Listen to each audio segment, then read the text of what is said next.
Garnett Slocum, at 72 years old, had believed that 40 years of sitting at the county switchboard, 40 years of connecting voices across the wires of rural West Virginia, of routing emergencies and reunions and last conversations and first words of love through a system of patch cords and trunk lines, that she understood the way a river pilot understands the current, had earned her a place in the architecture of her own life.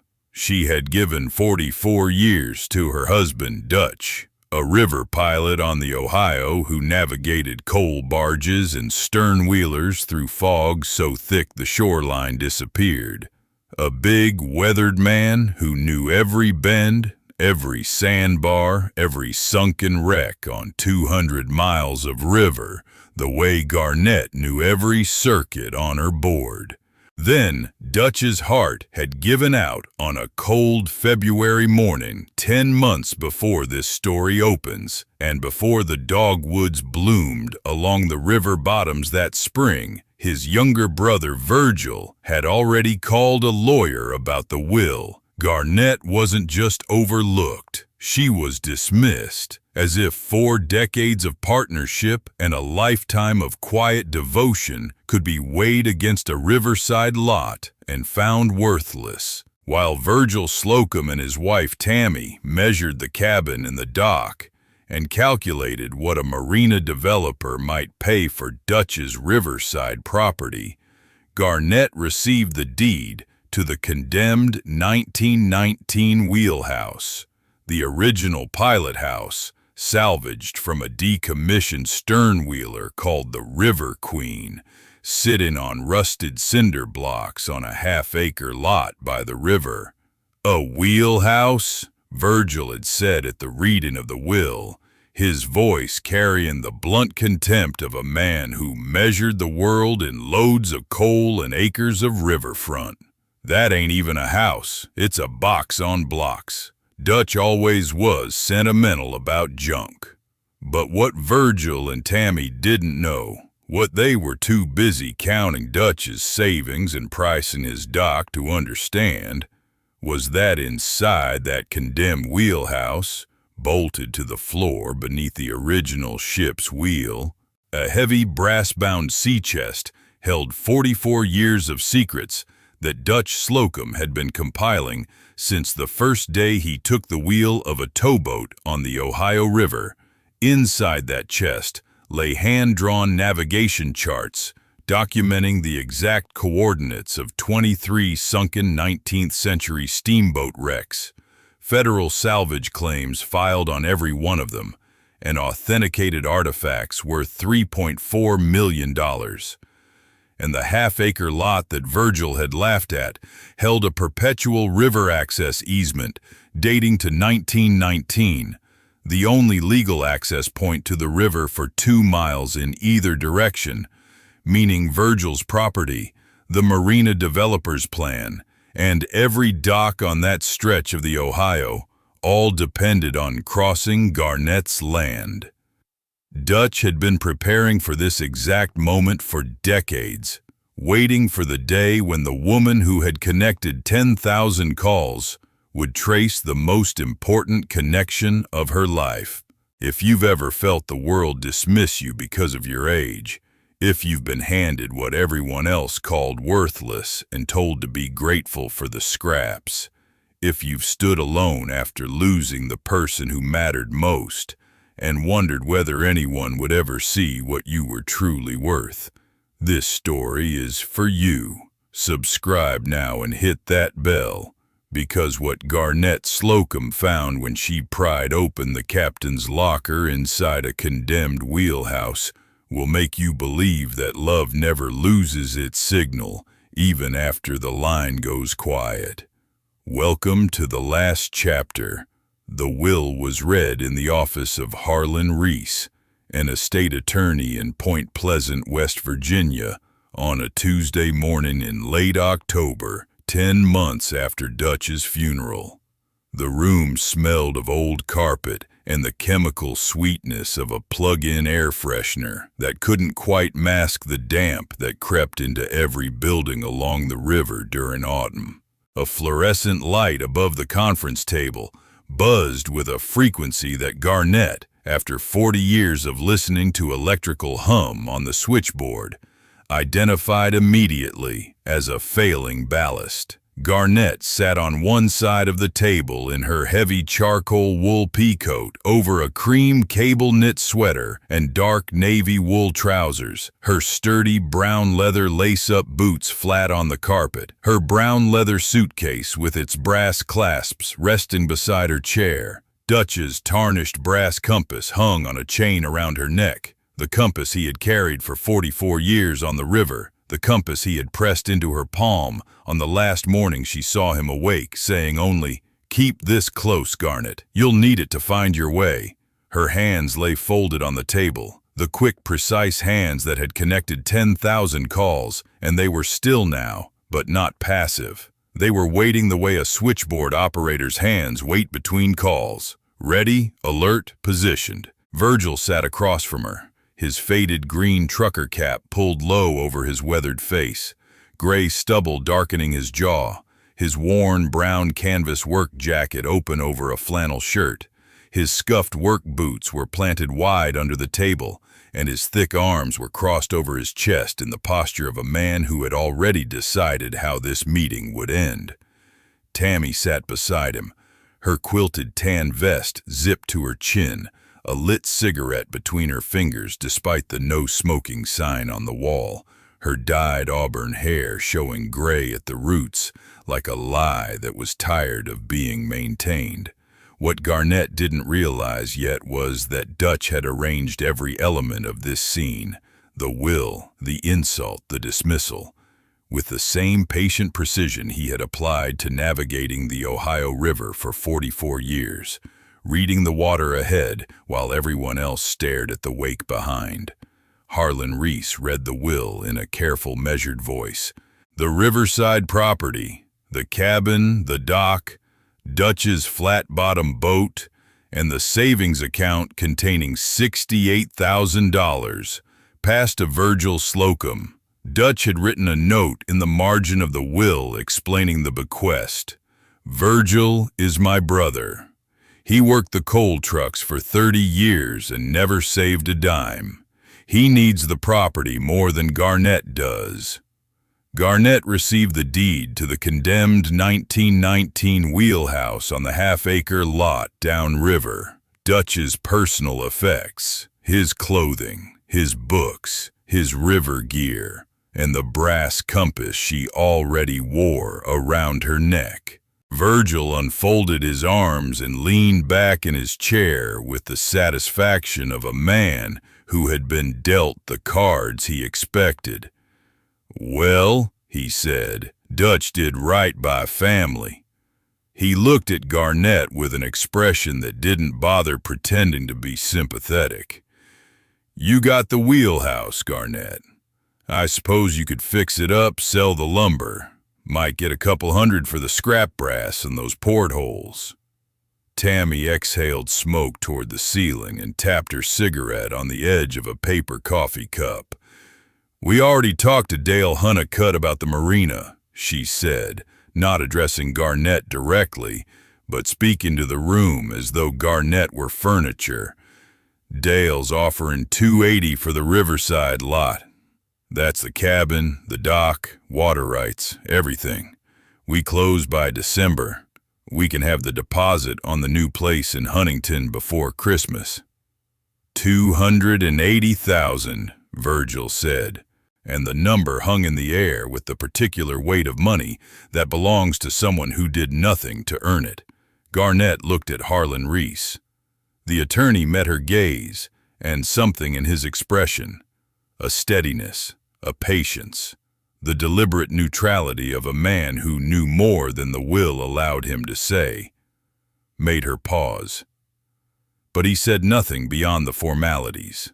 Dutch's instructions had been specific, and what came after was Garnett's to discover on her own terms, in her own time, using the skills she had spent a lifetime developing. She drove back to the small apartment she had rented in Point Pleasant after Virgil informed her, 3 weeks after Dutch's funeral, that the riverside cabin was his now, and she should find her own arrangements. His exact words, not a question, not a discussion. An announcement delivered on the front porch of the cabin she had shared with Dutch for 38 years. Virgil standing in the doorway with his arms folded, and Tammy behind him, already measuring the kitchen for new curtains. The apartment was 2 rooms above a hardware store on Main Street, and it smelled of sawdust and solvent and the particular loneliness of a space that has never been anyone's home. She set her suitcase on the bed and sat beside it and held Dutch's compass in both hands and listened to the river through the thin walls, the low moan of a towboat horn somewhere downstream, the faint mechanical rhythm of a diesel engine pushing barges through the current, the ancient continuous sound of water moving past the town, the way it had moved for 10,000 years before anyone built a switchboard or a wheelhouse or a will. But this story does not end with a woman sitting alone in a rented room above a hardware store. It does not end with quiet grief and a brass compass and a condemned building on cinder blocks. What happened next is the part that changes everything. On the morning of the 27th day after the will was read, Garnett opened Dutch's compass to check the time. Dutch had always used the compass as a pocket watch, a habit from his years on the river when the compass mattered more than the clock, and she noticed for the first time that the inside of the compass lid was engraved. Not the manufacturer's markings she had seen 100 times before, but something else. A series of numbers scratched into the brass with a sharp instrument, small and deliberate, in Dutch's unmistakable hand. 3 numbers, 186719. Beneath the numbers, 2 words, Captain's Locker. Her hands went still, the way they went still on the switchboard when an emergency call came through. Not frozen, but focused, every nerve aligned to a single point of attention. She held the compass under the lamp on the bedside table and studied the engraving with the same concentrated precision she had brought to reading circuit diagrams for 40 years. The numbers were a combination. The captain's locker was in the wheelhouse. Dutch had scratched this message into the compass he knew she would carry, and he had told her to keep it close. She had dismissed the wheelhouse the same way everyone else had. That silence was about to end. She drove to the wheelhouse lot the following morning. The road from Point Pleasant followed the Ohio River south along a 2-lane blacktop that curved with the water, the river on the left running brown and wide between the hills. Coal barges moving downstream in slow procession like dark continents drifting on a muddy sea. The trees along the bank had surrendered to autumn, sycamores stripped white, oaks holding their last brown leaves, the understory a tangle of bare branches and dried goldenrod. River fog lay on the water in long gray sheets that the morning sun hadn't yet burned through, and the air that came through the cracked car window smelled of diesel and damp timber and the mineral flatness of river mud. The wheelhouse lot appeared around a bend in the road, and Garnett pulled onto the gravel shoulder and stopped the car and looked at what Dutch had left her. It looked at first glance like exactly what Virgil had called it, a box on blocks. The 1919 wheelhouse sat on 4 stacks of rusted cinder blocks at the edge of the river, a wooden pilot house roughly 12 feet square, its white paint peeling in long curls, to reveal the gray, weathered cypress beneath. 4 brass portholes lined the front wall, each one thick with green patina. The roof sagged slightly on the starboard side where a support beam had settled over the decades, and a crooked ship's wheel was visible through a cracked window like the skeleton of something that had once steered through storms. The heavy oak door was closed, its tarnished brass handle dull in the morning light. Behind the wheelhouse, the Ohio River moved past in its eternal patient way, and on the far bank, the West Virginia hills rose dark with timber into an overcast sky. But when Garnett stepped out of the car with her suitcase in one hand and Dutch's compass in the other, she noticed something that made her stop. The wooden steps leading to the wheelhouse door were new, fresh-cut pressure-treated lumber, recently installed, the wood still pale and unweathered. The cinder blocks beneath the structure had been reinforced with steel shims, and the heavy oak door, despite its tarnished handle, was fitted with a new deadbolt lock that gleamed silver against the aged wood. Someone had been maintaining this building, quietly, deliberately, the way you maintain something you intend to use. Dutch had been here. Dutch had been working on this wheelhouse for years without telling anyone, the way he navigated the river, reading what was ahead while everyone else watched what was behind. She set the suitcase on the bottom step and studied the building the way she had studied the switchboard on her first day at the county exchange, reading the system before touching anything, understanding the layout, the logic, the connections between visible components. The wheelhouse had been built to navigate a river, and even sitting on cinder blocks it still faced the current, its portholes oriented downstream, its door on the lee side away from the prevailing wind. Dutch would have noticed that. Dutch noticed everything about how buildings and boats related to the water. She climbed the new steps and turned the deadbolt with a key from Dutch's key ring, one of the personal effects she had been given, and pushed the heavy oak door inward. It swung on oiled hinges, smooth and silent, and Garnett stepped across the threshold into the wheelhouse and understood immediately that she had not been given a condemned building. She had been given a time capsule. The interior was immaculate. The original ship's wheel, a 5-foot mahogany wheel with brass hub and 10-turn spokes, salvaged from the River Queen in 1919, stood mounted on its original pedestal at the front of the wheelhouse, and when Garnett reached out and touched a spoke, the wheel turned smoothly on its bearing, oiled and maintained, responsive to her hand, the way a living instrument responds to a musician.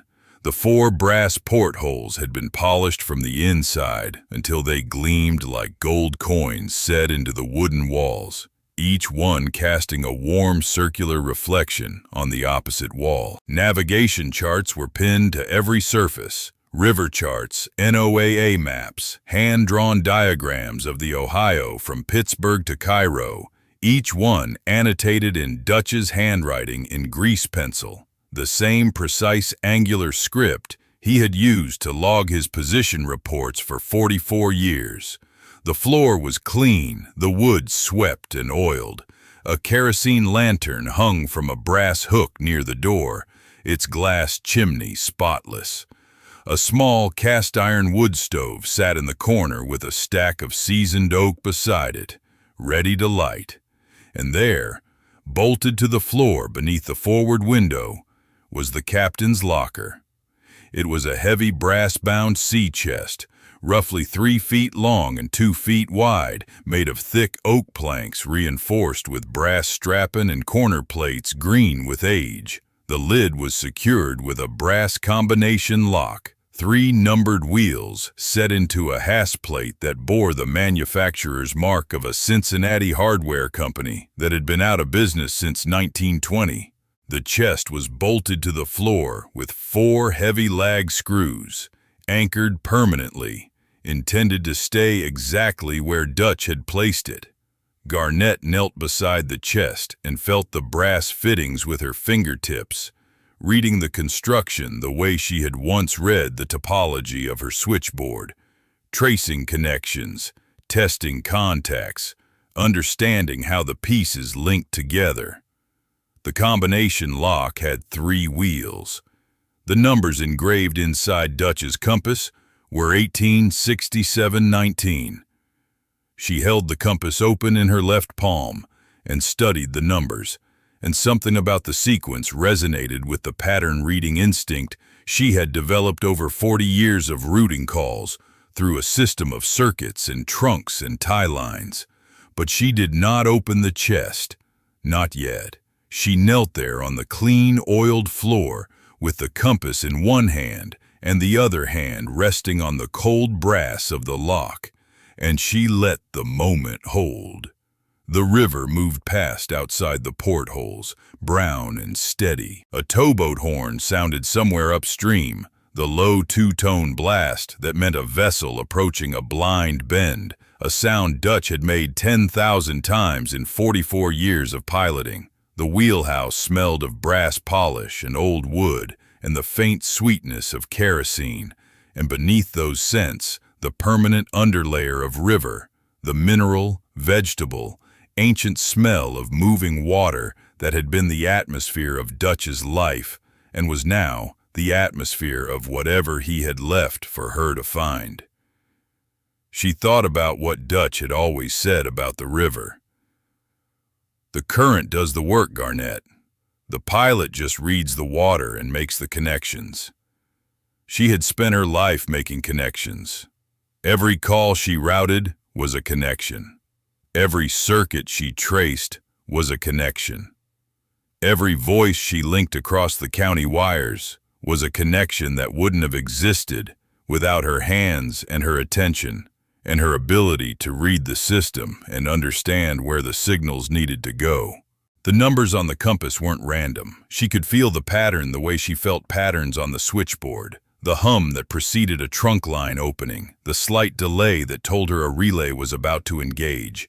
18, 67, 19.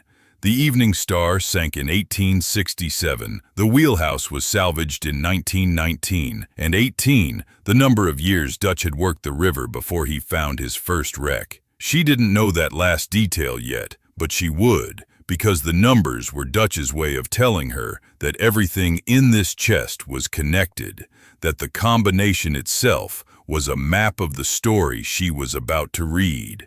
Dutch had known that Garnett would see the pattern. He had married a woman whose profession was connecting things that needed to be connected, and he had built this entire sequence, the compass, the numbers, the chest, the wheelhouse, as one final circuit for her to trace. She turned the first wheel to 18. The brass clicked under her fingers with the satisfying precision of a well-made mechanism. She turned the second wheel to 67. Another click, deeper than the first. She turned the third wheel to 19. The hasp released with a solid metallic snap that echoed off the wooden walls of the wheelhouse like the sound of a connection being made on a switchboard. The definitive click of 2 circuits joining, of a signal finding its destination after traveling through the system. She lifted the lid. The first thing she saw was the charts. Rolled navigation charts, dozens of them, each one sealed in a tin tube to protect the paper from moisture. The tubes were labeled in Dutch's grease pencil hand with river mile markers and dates spanning 4 decades. The earliest dated 1980, the year Dutch took his first piloting job. The most recent dated just 8 months before he passed. Beneath the tubes, in a compartment lined with oilcloth, lay a collection of objects that Garnett recognized immediately as artifacts, not modern tools but historical pieces, carefully cleaned and preserved, each one tagged with a handwritten label noting the date and location of recovery. A brass navigation instrument with a cracked glass face, a ship's telegraph handle, green with river patina, 3 pieces of white porcelain dinnerware painted with blue forget-me-nots, and the name Evening Star in gilt script, and at the bottom of the compartment, in a velvet pouch that had been waterproofed with wax, a leather-bound journal and a manila envelope, thick with official documents. What she didn't know yet was that the contents of this chest would reveal a fortune assembled over 44 years of patient, systematic, magnificent planning, and that the half-acre lot she knelt on was about to become the most valuable piece of land on 2 miles of the Ohio River. Garnett lifted the journal and opened it to the first page.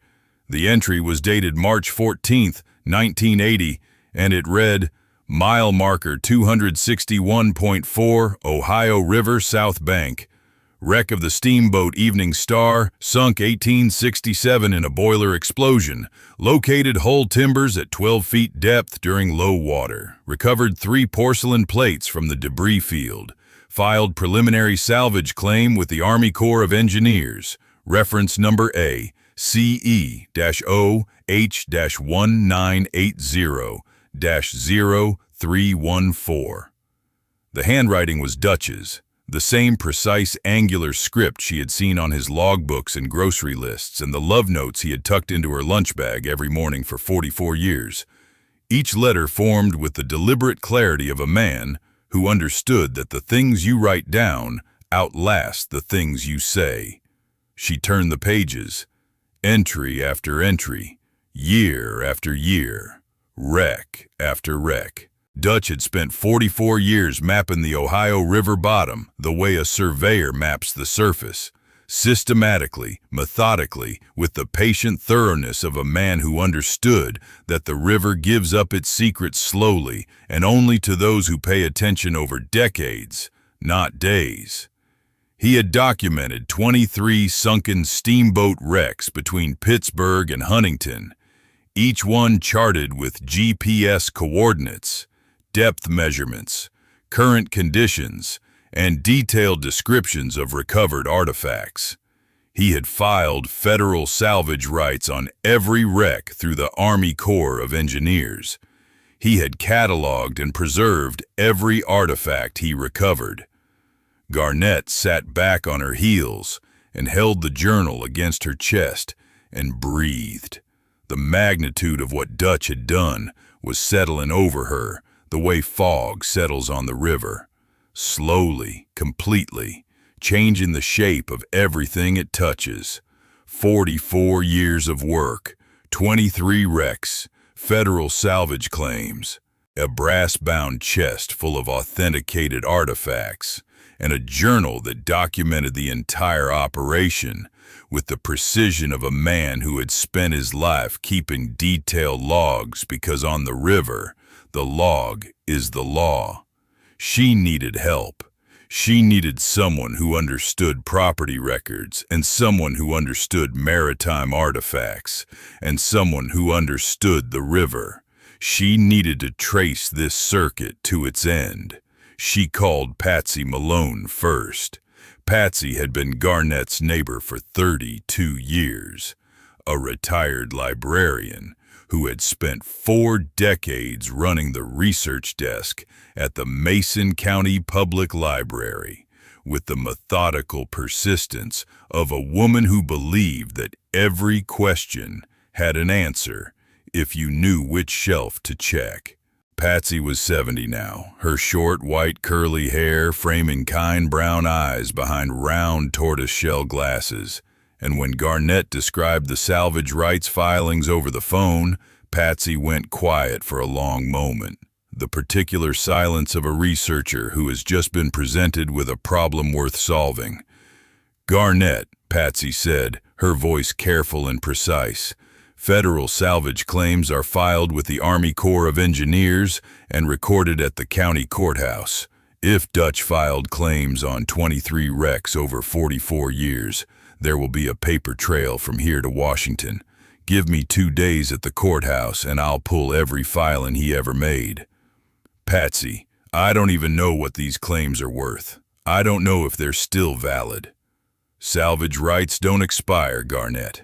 Once you file a federal salvage claim, it belongs to you until you release it or a court revokes it, and the courts almost never revoke them. If Dutch filed on 23 wrecks, you own the salvage rights to 23 wrecks. That means nobody else can legally recover artifacts from those sites without your permission.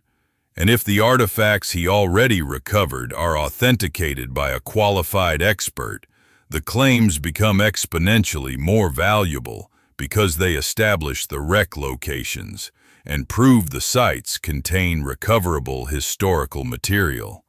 Who authenticates something like this? Who would know what a brass navigation instrument from an 1867 steamboat is worth? Dr. Ansel Crowe at Marshall University. He's the foremost maritime historian on the Ohio River Valley. He's been studying river wrecks for 30 years, and if anyone can authenticate Dutch's artifacts and assess the value of those salvage claims, it's Ansel Crowe. I'll call him today. Patsy, one more thing. There's a manila envelope in the chest with official documents. I haven't opened it yet. Don't open it until I'm there. We need to document everything in order, the way it was stored. If this ever goes to a legal challenge, and knowing Virgil, it will, we need a clear chain of custody on every piece of paper in that chest. Can you meet me at the Wheelhouse tomorrow morning? I'll be there at 8. Bring the compass, bring the journal, and Garnett, don't tell anyone about this yet.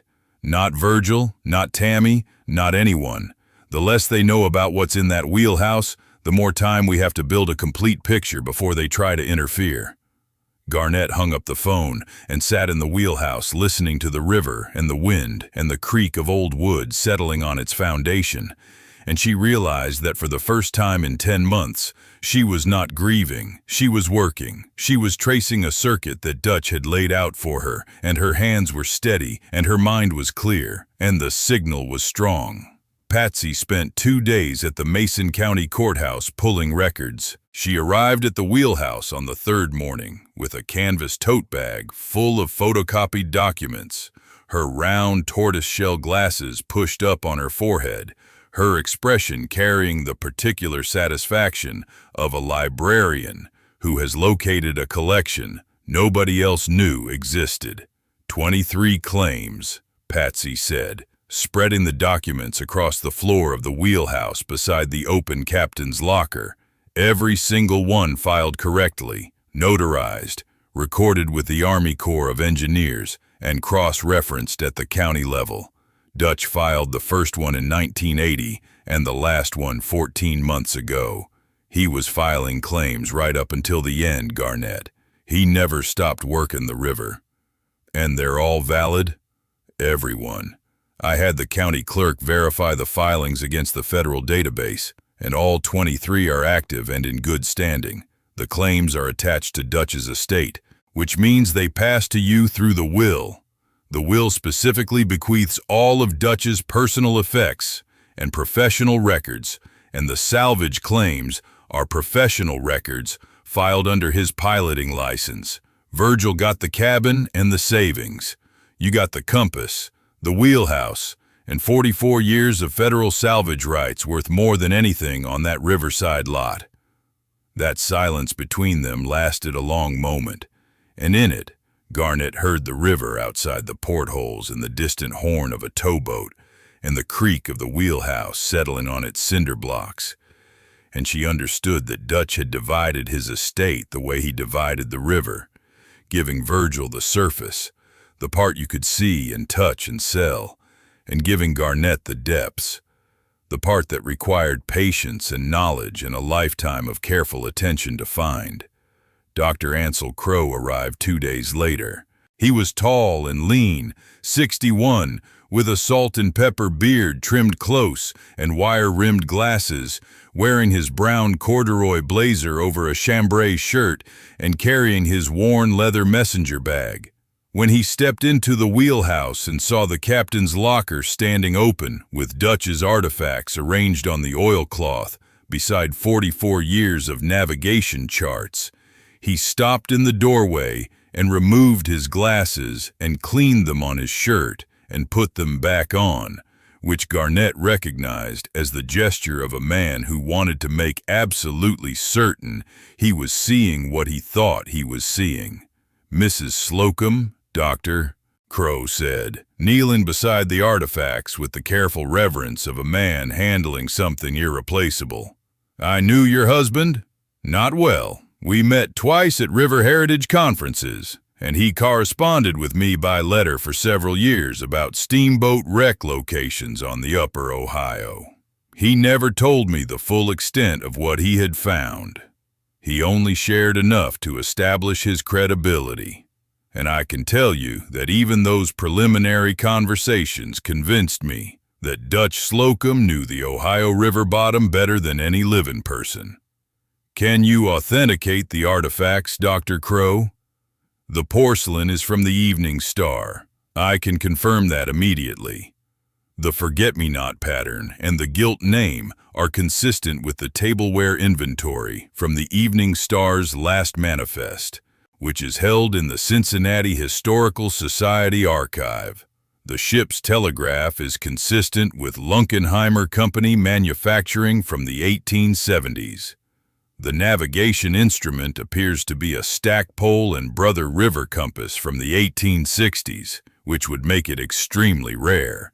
I'll need to run formal authentication on each piece, but Mrs. Slocum, I can tell you right now that what I'm looking at is one of the most significant collections of Ohio River steamboat artifacts I have encountered in 30 years of research. He spread the navigation charts across the wheelhouse floor and traced Dutch's markings with his finger, the grease pencil annotations, the GPS coordinates, the depth soundings, the current notations. And his expression shifted from careful scholarly reserve to something closer to astonishment.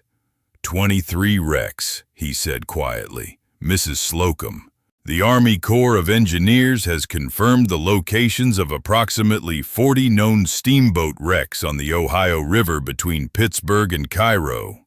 Your husband independently located and filed salvage claims on 23 of them, more than half the known total. And based on these charts, at least 6 of his sites are wrecks that have never been formally documented by any institution. He found wrecks that professional archaeologists haven't located yet. What is it worth, Dr. Crow? All of it together. The artifacts he recovered, the salvage claims, the charts. Doctor Crow sat back on his heels and looked at the collection spread across the wheelhouse floor. The charts, the artifacts, the journal, the filing documents, and he took off his glasses again and cleaned them again and put them back on. And this time, his hands were not entirely steady. The artifacts he has already recovered, the porcelain, the navigation instruments, the ship's telegraph, the items I can see in this chest, represent a preliminary recovery value of approximately $400,000 at auction. But the salvage claims themselves are where the real value lies.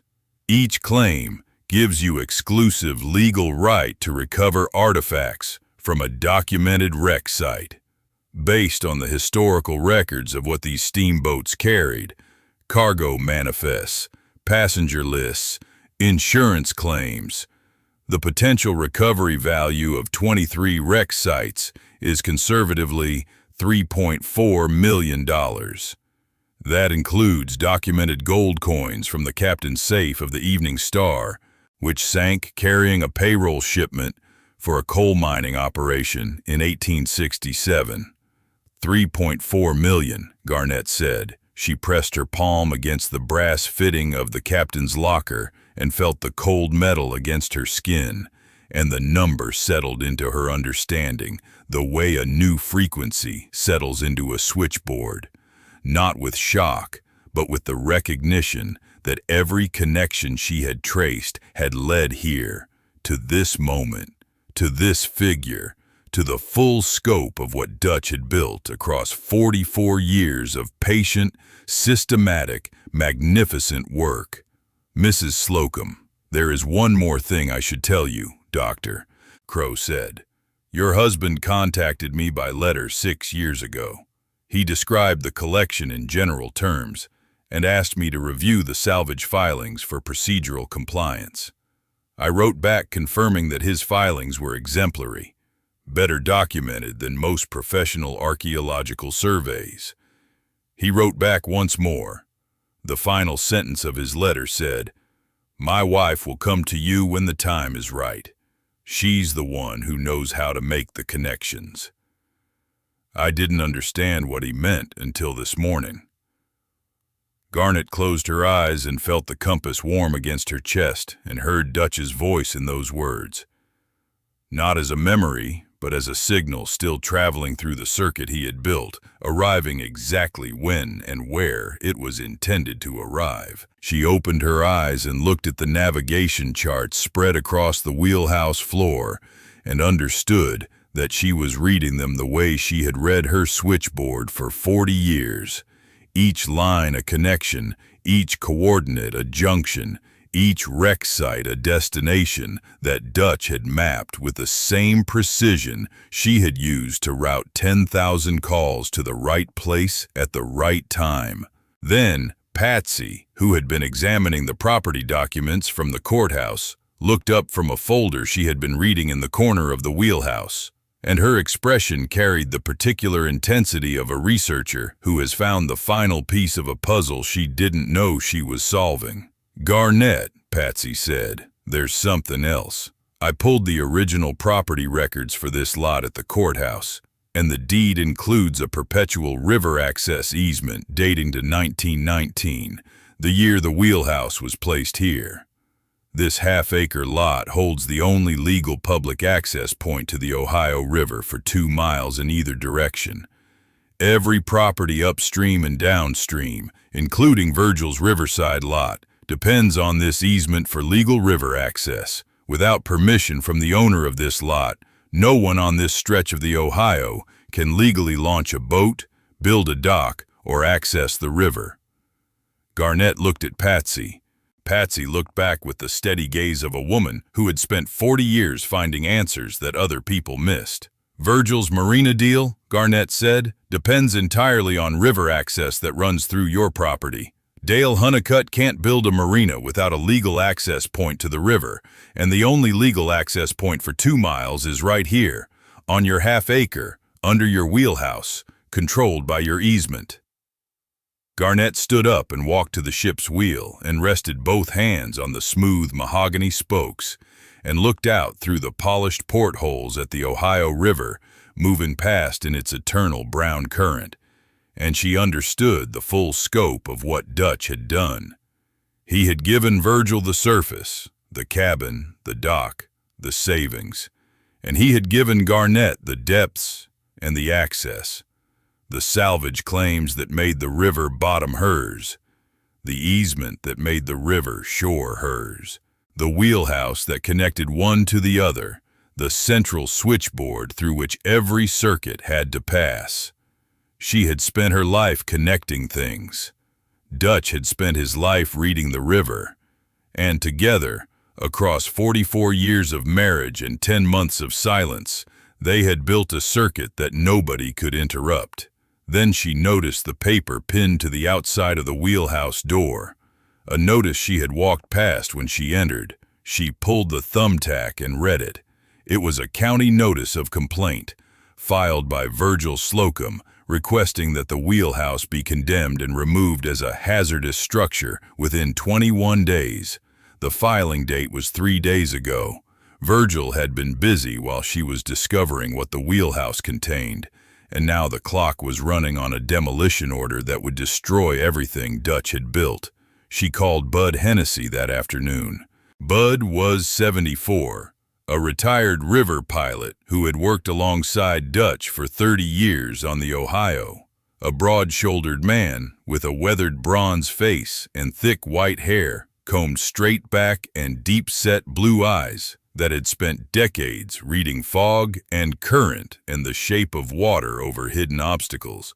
He arrived at the Wheelhouse wearing his navy wool watch cap and heavy olive canvas work coat, and when Garnett showed him the condemnation notice, Bud read it twice and then set it on the captain's locker and placed one scarred hand flat on the brass fitting and shook his head slowly. "Virgil doesn't know what this building is," Bud said, his voice carrying the low certainty of a man who had navigated blind bends in fog, so thick he couldn't see his own bow.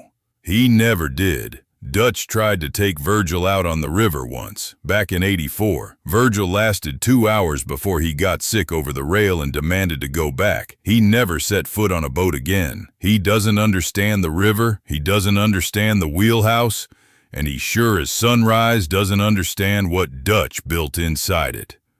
"Bud, can you testify about the Wheelhouse? About what Dutch was doing here? About the wreck mapping? About the salvage claims?" "Garnett, I helped Dutch on 6 of those recovery dives. I ran the surface boat while he went down with the sonar and the dive gear. I was with him the day he pulled the captain's safe from the Evening Star.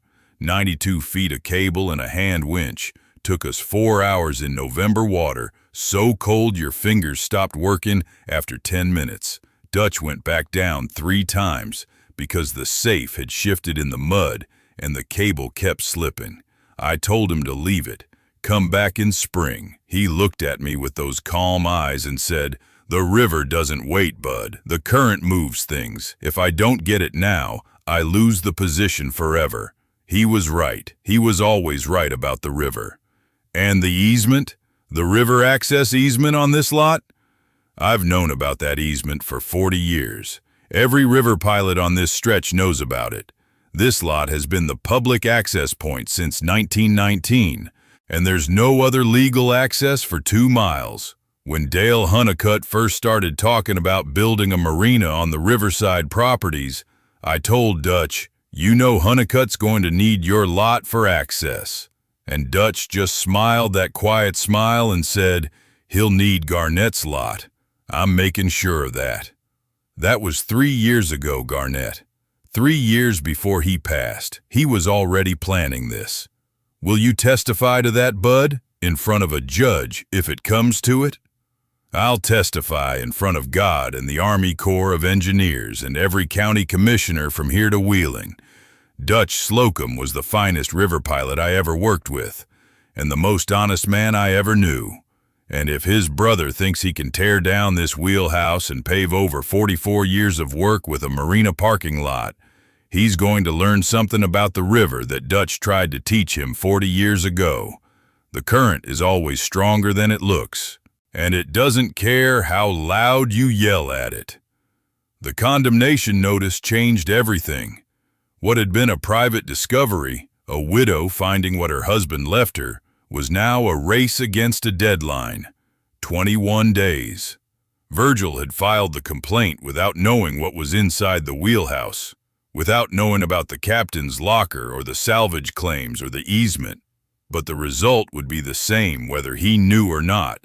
If the Wheelhouse was demolished, the captain's locker would be destroyed, the artifacts scattered, and 44 years of Dutch's work would be reduced to a pile of cypress lumber and twisted brass fittings in a county landfill. Garnett had 21 days to prove the Wheelhouse was worth saving, and she intended to prove it with the same methodical precision she had brought to every shift she ever worked on the county switchboard. Garnett approached the condemnation hearing the same way she had approached the captain's locker, systematically, methodically, tracing each connection to its source and building the circuit one contact at a time.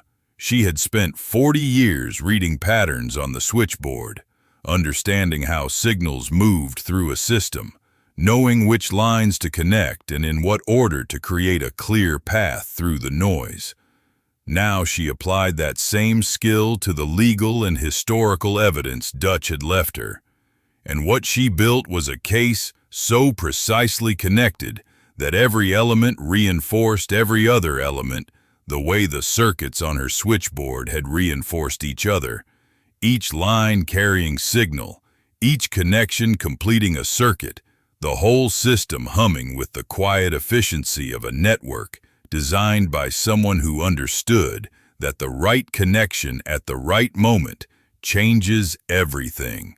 She organized the salvage claims chronologically and cross-referenced them with Dutch's journal entries and the county courthouse filings Patsy had pulled. She mapped the 23 wreck sites on a modern chart and overlaid Dutch's hand-drawn navigation maps to show the precision of his 44 years of survey work.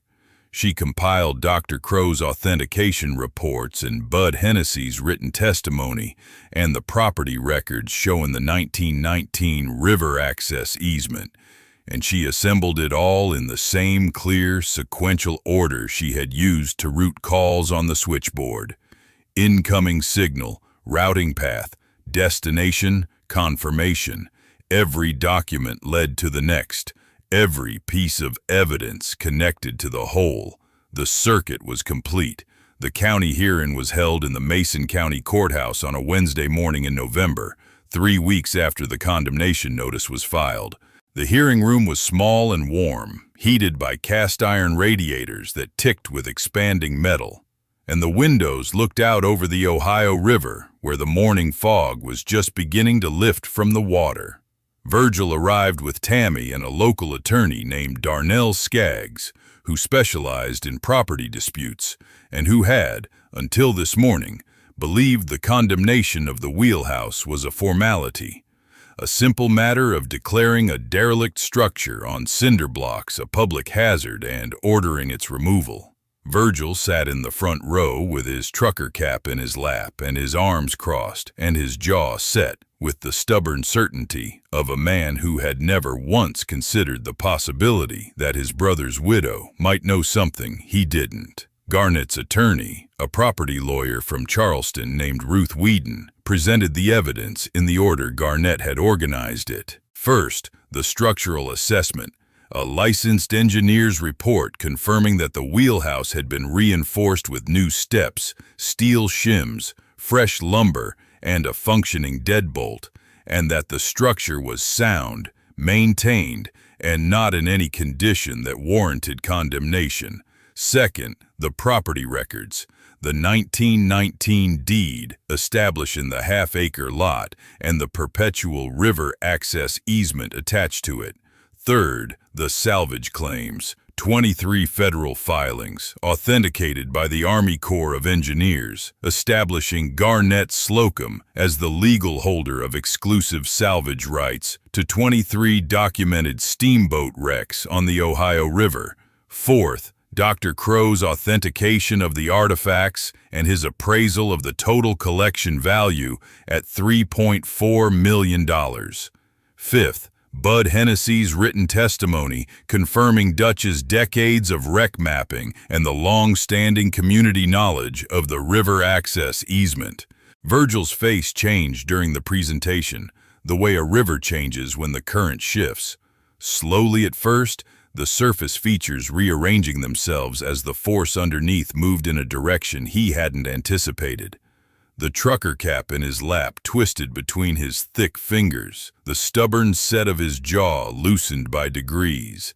Tammy, beside him, had gone pale beneath her dyed auburn hair, and her unlit cigarette hung forgotten between her fingers. When Ruth Whedon reached the river access easement, the part where she explained that Virgil's riverside property, Dale Honeycutt's marina plan, and every dock on 2 miles of the Ohio depended on access that ran through Garnett's half-acre lot, Darnell Skaggs leaned over and whispered something to Virgil, and Virgil's weathered face went the particular shade of gray that Garnett recognized from 40 years on the switchboard as the color of a connection failing, a line going dead. The sudden silence that means someone has realized the call they were expecting is never going to come through. "This is wrong," Virgil said, standing up before his attorney could stop him, his voice loud in the small hearing room. "Dutch wouldn't have done this. He left me the property. He left me the cabin and the dock and the savings. He said I needed it. He said, "Mr. Slocum," the county commissioner said, "please address your comments through your attorney." He gave her a shack on blocks. Virgil's voice cracked on the last word, and in the crack, Garnett heard something she hadn't expected, not just anger but bewilderment, the sound of a man who had spent his entire life believing he understood his brother and was now discovering that he hadn't understood him at all. He gave her a condemned wheelhouse and a busted compass and told me I was getting the real property. He said I needed it more than she did. He said exactly what he meant, Virgil, Garnett said quietly. Her voice carried across the hearing room with the measured clarity of a woman who had spent 40 years speaking clearly into a headset, routing connections, making sure every word reached its destination. He gave you what you needed, and he gave me what he knew I would find. The condemnation complaint was dismissed. The wheelhouse was declared a maintained structure of historical significance. The river access easement was confirmed by the county clerk and entered into the modern property database for the first time since 1919. And Virgil Slocum walked out of the courthouse into the November wind and stood on the steps looking down at the Ohio River with the expression of a man who had just been told that the road he was driving on belonged to someone else. The consequences landed in the weeks that followed with the methodical precision of a system completing its connections. Dale Honeycutt's marina development required a legal river access point, and when his attorneys confirmed that the only access for 2 miles ran through Garnett's easement-controlled lot, the development deal collapsed overnight. Honeycutt called Virgil on a Tuesday evening and told him the offer was withdrawn. All $280,000 of it gone in a single phone call that lasted less than 3 minutes. Garnett, who had spent 40 years listening to the sound of connections being made and broken on the switchboard, would have recognized the particular silence on the other end of that line, the silence of a circuit going permanently dead. Virgil's dock permit was denied the following week. The county, now aware of the 1919 easement, required written permission from the easement holder for any construction within the river access corridor, and Garnett had not given that permission. Virgil filed an appeal. The appeal was denied. He filed a second appeal, claiming the easement was obsolete, and the county clerk informed him in writing that a perpetual easement cannot be declared obsolete. It runs with the land until the land itself ceases to exist, which, in the case of the Ohio riverbank, was not anticipated anytime soon. Tammy's non-refundable deposit on a waterfront condo in Huntington, $15,000 she had put down the week after the marina offer, already decorating the rooms in her imagination, already telling her friends she was moving to the city, was gone. The deposit was contingent on the sale of the riverside lot, and the lot could not be sold at the price they had expected because the property's value depended on river access it no longer controlled. The realtor Tammy had hired estimated the revised market value of the riverside lot without the marina deal at roughly $60,000, less than a quarter of what Honeycutt had offered, barely more than the lot had been worth before the development talk began. The legal fees mounted. Darnell Skaggs billed Virgil for the condemnation filing, the hearing preparation, the 2 failed appeals, and 16 hours of consultation at $200 an hour. A second attorney in Huntington charged another $4,000 for reviewing the easement and confirming what the first attorney had already told them. The easement was valid, the wheelhouse was protected, and no amount of litigation would change either fact. The savings Dutch had left Virgil, the $68,000 that Virgil had received with the satisfaction of a man who believed he had gotten the better deal, drained month by month, consumed by legal fees and the non-refundable deposit and the cost of maintaining a riverside cabin that nobody wanted to buy. By January, Virgil and Tammy were sitting in the cabin looking out at the river they couldn't legally access without Garnett's permission, and the bitterness that had been Virgil's constant companion for 66 years had turned inward like a river current folding back on itself, carving away at its own banks. Garnett moved into the Wheelhouse on a Saturday morning in December, the first hard frost turning the riverbank white and the bare trees standing like masts against a pewter sky. She carried her brown leather suitcase up the new steps and set it inside the door and stood in the warm, clean space, the wood stove lit, the ship's wheel turning freely on its bearing, the brass portholes catching the winter light. And she felt the architecture of her life reassemble around her, built on the foundation Dutch had laid across 44 years of patient, systematic, extraordinary work. She used the first proceeds from the sale of 3 authenticated artifacts, the ship's telegraph and 2 stackpole river compasses, sold through a maritime auction house Dr. Crow recommended, for a combined $178,000 to restore the Wheelhouse completely. New roof, fresh paint that matched the original white of the River Queen, the brass portholes polished until they blazed, the ship's wheel refinished to its original mahogany luster, the captain's locker cleaned and oiled and kept in its place, bolted to the floor where Dutch had placed it, now empty of its secrets but full of its history. She created the Dutch Slocum River Heritage Museum inside the restored Wheelhouse, and it opened in the spring with the steamboat artifacts on permanent display, the Evening Star porcelain arranged in a glass case beside the captain's locker, the navigation charts framed and mounted on the walls, Dutch's 44 years of journal entries transcribed and bound in a volume that Dr. Crow called the most comprehensive primary source on Ohio River steamboat archaeology in existence. The museum was free and open to the public 3 days a week, and by summer the visitors included school children and historians and retired river pilots and families from the river towns who remembered the names of the sunken steamboats the way they remembered the names of the dead, with reverence and with the understanding that some things endure beneath the surface long after they disappear from sight. She established the Dutch Slocum River Heritage Scholarship with a portion of the salvage proceeds, a fund for students from the Ohio River Valley towns, the children and grandchildren of river pilots and barge workers and telephone operators and coal truck drivers, young people who might never have the chance to study maritime history or river ecology, or the engineering of systems that connect one place to another, unless someone who understood the value of connections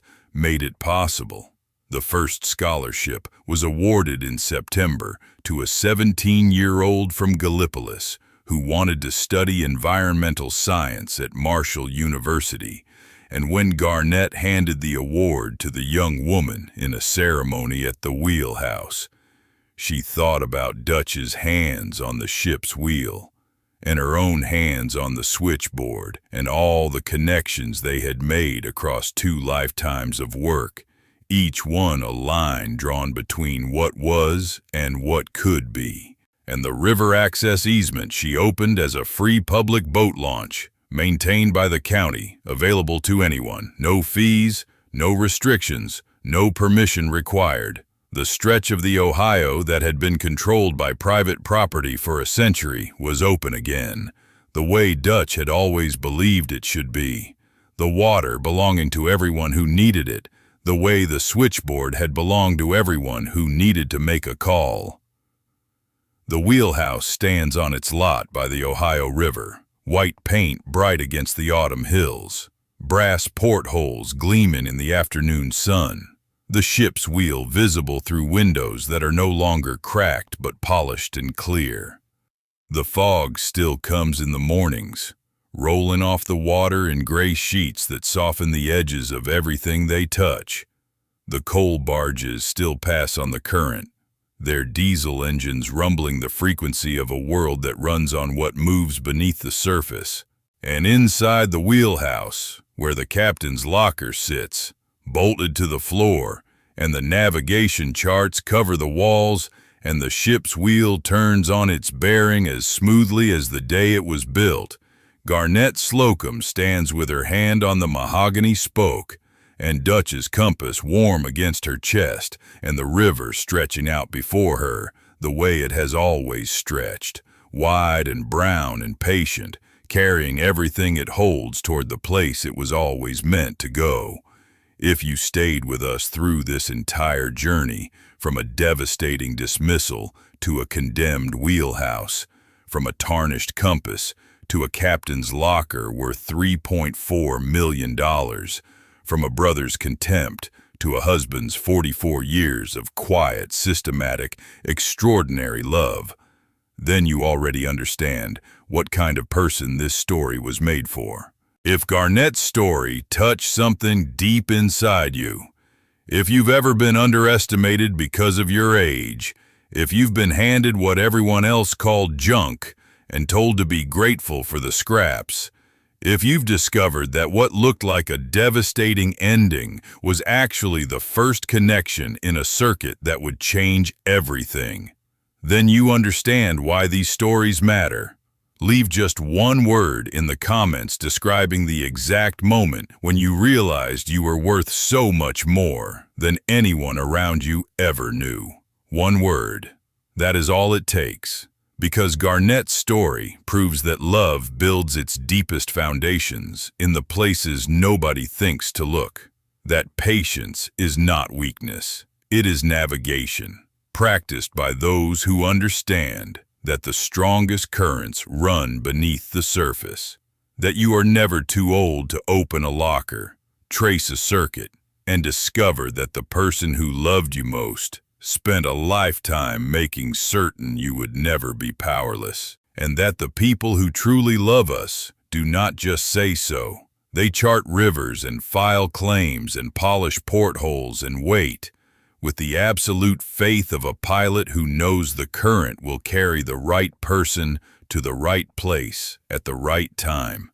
Share this story with someone who needs to remember that their worth isn't defined by who dismissed them, but by who loved them enough to spend 44 years hiding the proof inside a captain's locker and waiting. Somewhere tonight, a quiet woman in a quiet town is holding a compass everyone has told her points to nothing, wondering if anyone will ever see the connections she was born to make. Your word, your share, your small act of recognition might be the signal that completes her circuit. Welcome to the last chapter. We'll see you in the next story.